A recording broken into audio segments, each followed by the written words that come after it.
Hello everyone, good afternoon.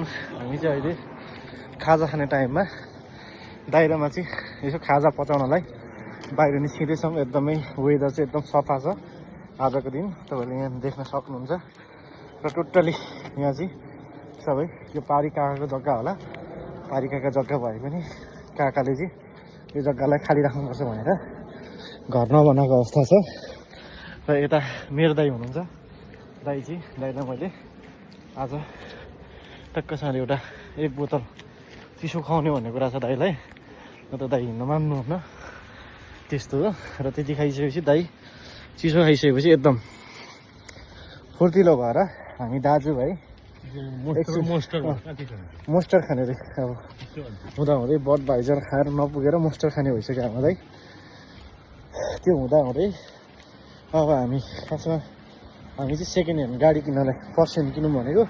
दाइले भर्खर licence निकालेको छ, त्यसले गर्दाखेरि सेकेन्ड ह्यान्ड गाडी किन्नलाई चाहिँ जाँदैछौँ। सेकेन्ड ह्यान्ड गाडीको ग्यारेज चाहिँ यहाँनिर कहाँनिर छ थाहा छैन, र त्यही पनि हामी खोज्दै हिँडिरहेको छौँ। अब दाइलाई कुन खालको मनपर्छ होइन, ठिक छ। अब त्यो अनुसारले किनौँला भनेर हो। ल त्यस्तो है त गाइस। ल अहिले चाहिँ हामी ट्याक्कै पुग्न लाग्यौँ। अब हाम्रो बिहारी दाइको पसलमा गएर एउटा मस्टर्ड खाने रे, म चाहिँ रेड बुल खाने, दाइ त्यो खानुहुन्छ।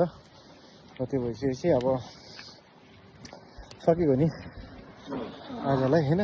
ल त्यसको फेरि यहाँ कपाल चाहिँ यस्तो छ, त्यसले गर्दाखेरि टोपी लगाएको, घाम पनि लागिरहेको छ।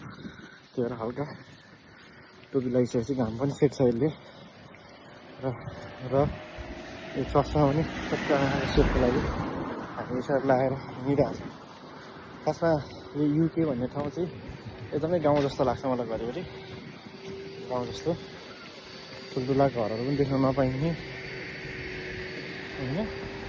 अब सानो सानो घर, सानो सानो चिटिक चिटिक परेको घर पनि सस्तै छ।